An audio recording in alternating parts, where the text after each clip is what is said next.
Hey guys, welcome back to the channel. If it's your first time here, my name is Corey, aka Mr. Manage, and on this channel you're pretty much gonna see just a guy living life. So today we have another mod for Xena, which is my Camaro, and this is one I kind of debated on doing, but I'm just gonna do it anyways because I kind of find out some more. So today I'm gonna be installing a FlexFuel sensor, and not an overkill one that comes with the extra fuel line. I'm going to be installing a DSX FlexFuel sensor that I got from FastTech for about 250 bucks. Link will be in the description. Do not ask me in the comments what the link is. It's going to be in the description. So there you go. Comes in a little box like this. Some bubble wrap, which I have a problem and I popped it. And then I actually already cut this open too. So this is what you'll get, which is the sensor. That white cable is what you use to pin your ECM, and then you get directions, which really honestly aren't the best directions. Kind of looking on the forums and watching other people do it is kind of how I'm going off of it. They're just not the most straightforward directions. So essentially we're going to be pulling the first connector for the ECM, which is the blue one, and we're going to be going to pin 38. They start at 1, which I'll show you over there. You'll actually be able to see it, and then it's 16 pins per row, so it'll be 1 to 16. This row will start 17 to 32. This row will start 33, and you'll go to pin 38.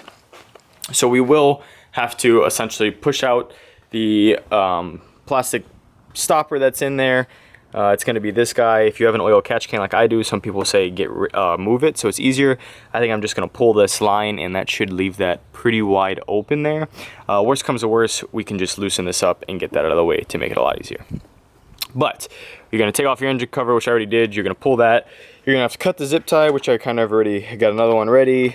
I'll use these to cut it. You're going to want something to poke that hole. You know, you might be able to use this, a flathead. And then you do need a flathead as well to get the cover off, which I will go over all that with you. I did buy a pair of gloves because I am kind of freaking out about this. I try to do what I can do myself and save money, and the stuff that I feel like I can't do if I don't have the tools to do it, I will get it done by a professional.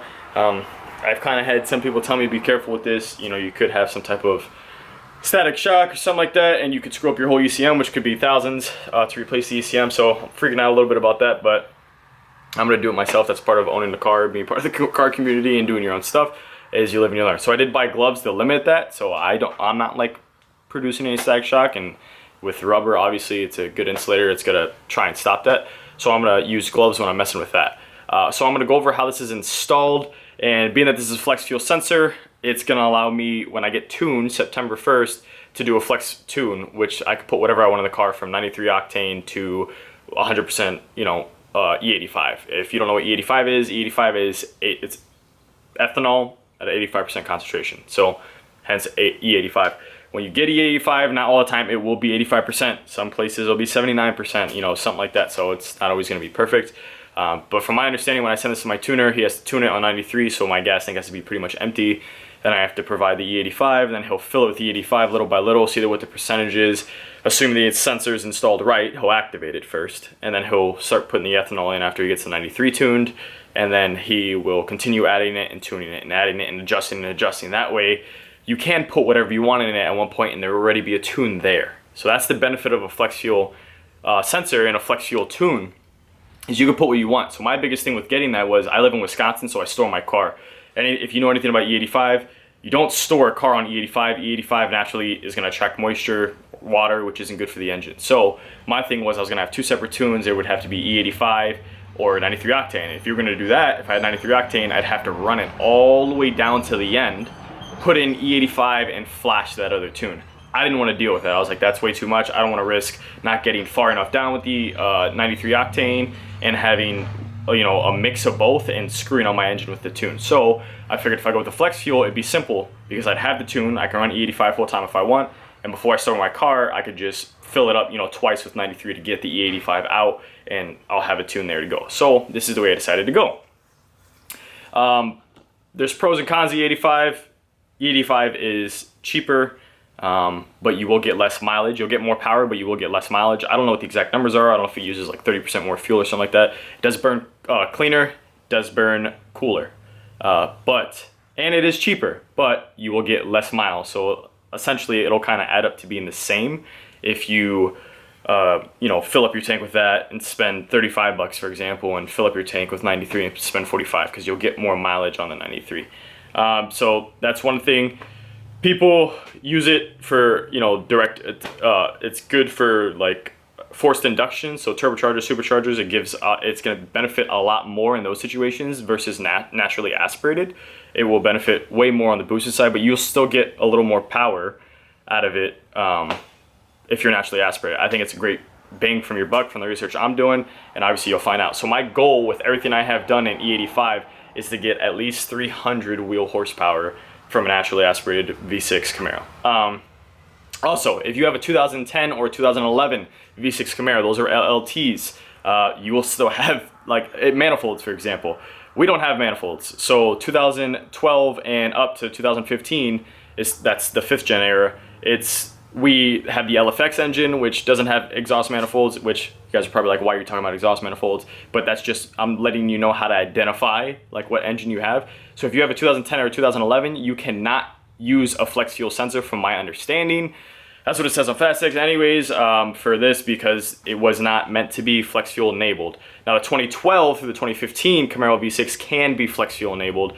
If you think about the Impalas, they had the 3.6 LFX and they are FlexFuel enabled. So therefore, we could use a FlexFuel sensor. That's not to say if you have a 2010 or 2011 V6, you can't use the 85. You can, but you'll have to do those two separate tunes, from my understanding, where you have 193 octane or whatever you're running there and one E85, and you'll have to reflash it.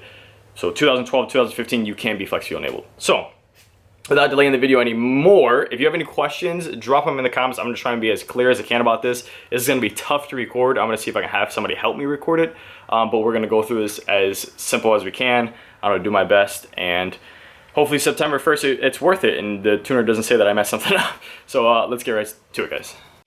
Alright guys, so before we get started here, I did disconnect my oil catch can just to make it a little simpler to get to this guy, because remember, you do want to get to the first connector in blue, it says, and that's going to be this one here.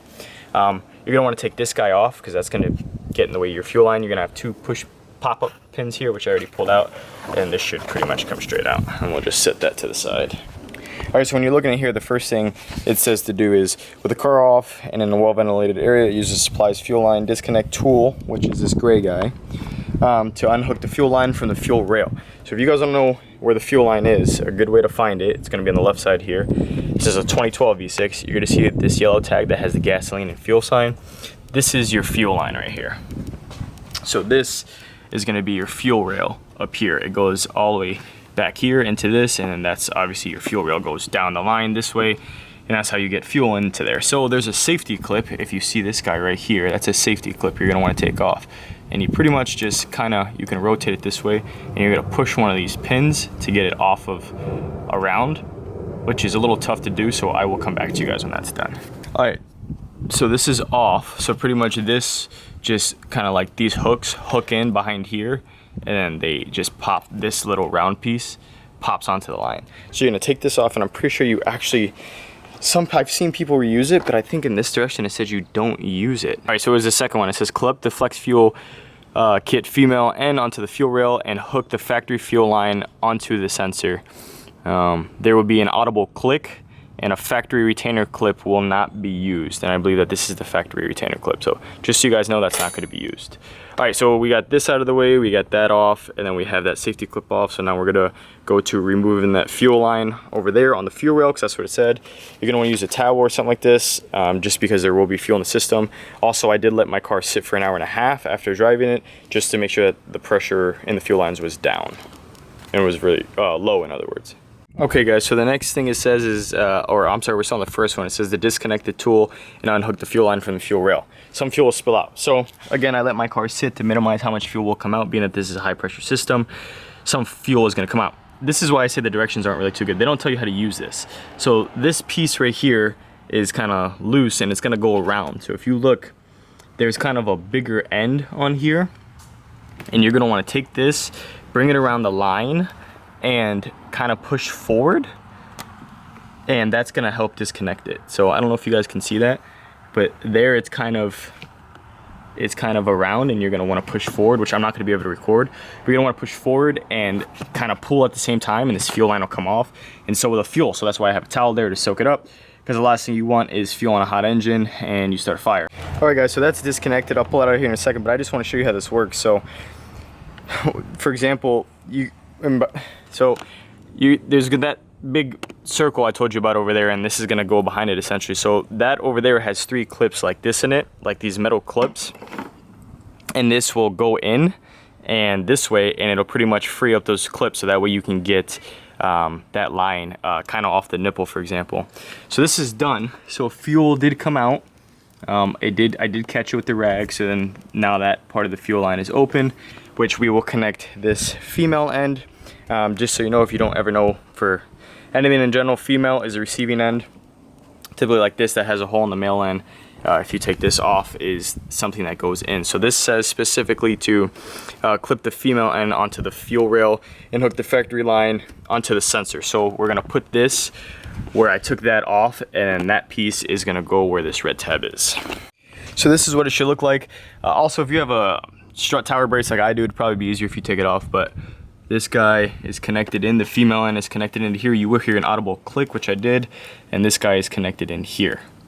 So it kind of has that little play, so don't freak out about that. That's just this little adapter, this black adapter that says DSX. That's just it, like giving you play. Obviously at the end, we're gonna turn on the car, make sure that there is no leaks. Again, very crucial to have a towel in here so you don't have fuel all over this stuff and your electronics. I made sure of it because I don't want to start any fires or anything like that. So even at the end, if you do notice you spill a little bit of fuel, you could just come back with a towel and clean it up. This sensor did come with this already plugged in. You could, if it doesn't come unplugged, you're simply, one of these is going to go to the sensor. It's going to trail back this way. This is going to go, one of these is going to go into your coil packs. One of your coil packs, whichever one's closest. I'll probably end up doing this one. I'll show you how to take that out here in a second. It's going to go into your coil pack, and your coil pack is going to go back into this, and that's so it can get power to the sensor. And then this white cable is going to get pinned in here. So we're going to go to the next step here. We already clipped this into the fuel rail. There would be an audible click, so now we're gonna unplug the closest ignition coil connector and plug the supplied jumper harness in line. The 3-pin connector will go to the FlexFuel sensor, so we're gonna do that next.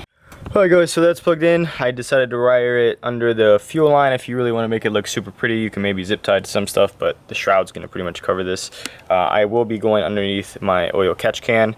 So to get this out, this gray tab's gonna be up. I am going to the first coil. I'm gonna pull this back, which I just had it done, but I wanted to show you guys. So you pull that back, it'll click. This metal, this little black, where you see that little gray dot, you're gonna push in there, and then this should slide off. All right, so here goes the FlexFuel sensor coming up. If you see here, this is connected to, this is the regular coil, okay? This plugs into this part of the FlexFuel sensor. You will hear an audible click, slide this gray back up, and that I actually put underneath this too will go back into the coil, which you'll hear an audible click. You push that up. So this is all done, right? So we have it connected over here to the fuel line. This is all connected, and then now is the difficult part. So now we're gonna have to pin the ECU, which I will go over that with you. All right, so I said ECU last, I meant ECM, sorry guys. Now unplug the connector from the ECM, which is the blue one. It says that specifically, which is this one. If you look over here, this is blue, black, and gray. So yeah, come around this way. There you go. So you got black, gray, black, and blue. So we're gonna be disconnecting this one. And specifically it says, it's pretty clear, it says you gotta pull this red tab down, which is over here. Just squeeze over a little bit. This little red tab, this is gonna come down, and then this handle, there's like a handle here, comes down, and then this whole thing should pop out. All right guys, so just for your knowledge, if this is going up, which I can't really get it there anyway. So when this is going up, we pulled this red tab down. And then you have to come over here with like a flathead or something like that and push this part in for this to get loose. And then you'll slide it from up here all the way down, and then this will come off. So the next step for this is we're gonna have to pull off the back side of this. So you have a clip here and you have a clip here. So I'm gonna just loosen these up and take off the back end of this.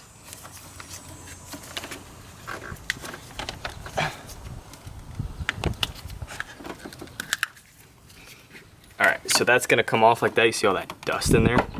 And then here's where it gets fun. So that's why I got my cutters here. We're gonna cut this without cutting any wires, cut this zip tie. This will make it easier to go through the wires. And then we're gonna have to find pin 38, which is the fun part here. So here's where that diagram helps, but. All right, so before we go ahead and figure out which one's one, we're gonna come over here, take a little flathead, and we are going to want to take this blue cover off here. So, see if that's out. Be very delicate with this, guys. You're fucking with the ECM. You don't want to bend any of these pins or anything like that. You see how those pins look? I'm terrified right now to even touch it. So here's kind of where you look at this diagram right here, and it'll show you guys where it's going to show you where pin 38 is. You have to find where 1 is. I'm pretty sure it's supposed to be marked a little bit. I do not see. All right, guys, so we did find numbers on here. This says 53, I believe, and over here it says 1. There's only 4 rows, so you know, again, 1 through 16. This second row is going to be, if you look, I don't know if you could see that, but these rows have more than the first 2 rows have 16. That's how you know that's 1 through 16 and 17 through 32. These third rows have more. So this third row, if you can kind of, I know it's hard for you guys to see, but I remember on the forums it said next to a beige wire is pin 38, because we are pinning pin 38. So 1 is over there, 2, so they're in 3, 4, so 33, 34, 35, 36, 37, 38 is going to be right next to this beige wire with a stripe. It says you could use a pair of needle noses or something to try and pull out this blue plug. I'm going to try and do that now. Otherwise, they said you could just push it through. Right here.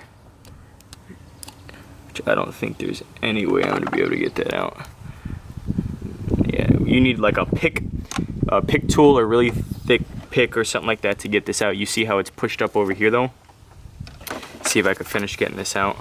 If you look over here, you see how this little blue pin is pushed up. I offered to pay somebody. This is how it's going to look. This is pretty much what you're going to be taking out.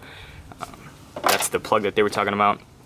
So now if you come over, which this row 38 is empty, that's 38 right there. So it's going to be hard to see, but it doesn't have one of these. So that's where we're going to be shoving this pin in. Go ahead, stop it. All right, so now that we have that removed, I just want to make sure I remove the right one. This is 1 all the way on this side, which means this is the row run. Obviously, like I told you, the first 2 shorter rows. So just to verify, you see how this is shorter than this row. So this is 1, row 2. This is going to be row 3, so 33, 34, 35, 36, 37, 38 is pushed out. We're going to be taking this, and we're going to be coming from this direction. But be aware of how these pins are facing already. You see, like, the camera might not do it justice, but you see like darker sides on these boxes. You can even see it on this maybe. There's a darker side. So like all the darker sides are facing up on this row. They're facing down on this row. So for 38, you just want to make sure that this is aligned the same way. So this will go in a certain way. If you do have it, obviously you'll know what I'm talking about. Just make sure it goes in that same way. So this is going to be going in like this. I'm going to keep mine to that. I'm going to come in right next to it. So then we're going to slide that down in there. And she should click into place. Alright, so that's a little too far. But if I try to pull back now, so I went a little too far. You see that, like how it's too far there? But if I pull back, it won't let me go further back. And that's also, if you look, that pin is also the same direction as the rest of the pins. So that's how you do that. That's pretty much the hard part. So then you're going to take this faceplate and you're going to put it back. Real careful, because you don't want to bend anything. So I'm going to be as careful as I can be.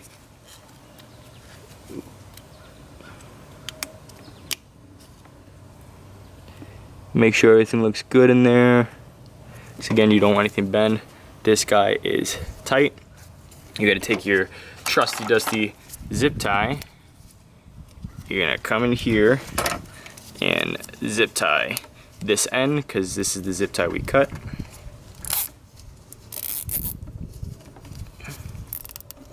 And then we will cut the excess from this.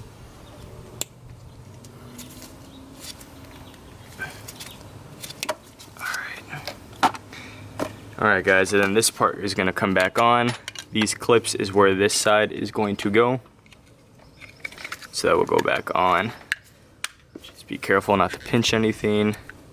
All right, so then here comes the fun part. This will get put back on. Again, you want to make sure nothing is bent. You want to make sure all of these pins in here, down here, are not bent, and you just want to slide this on casually.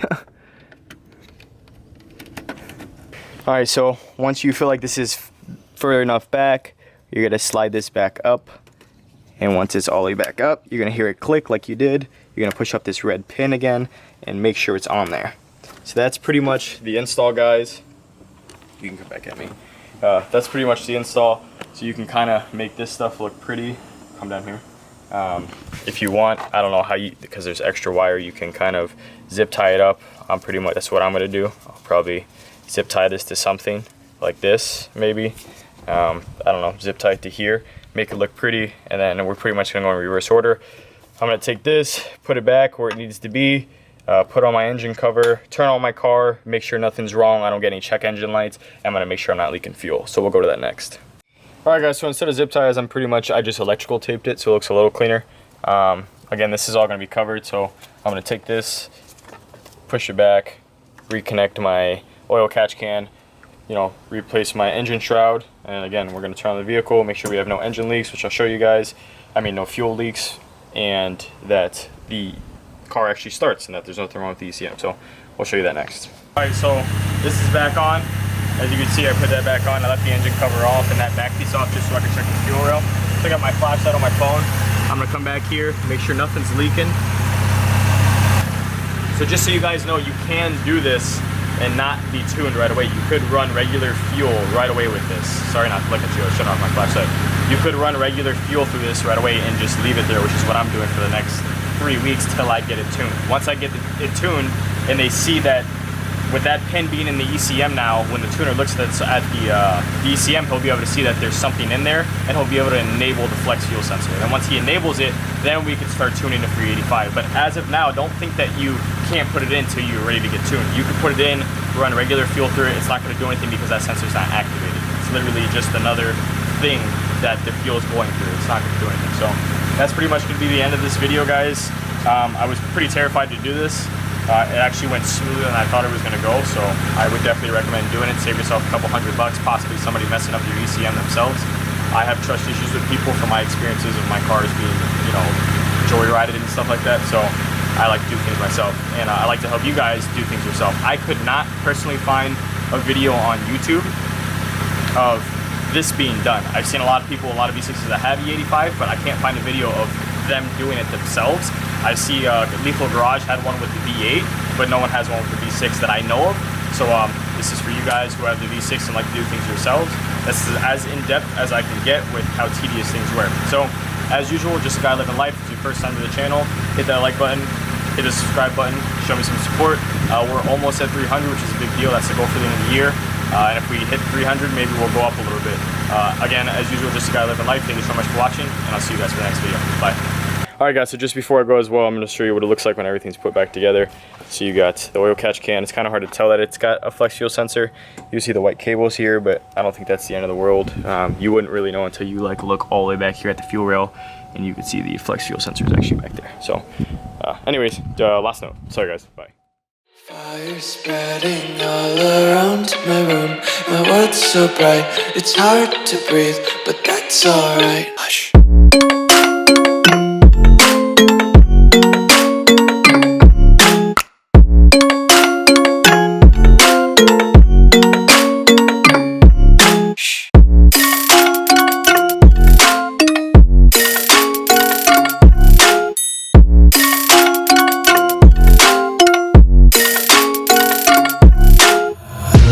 Take my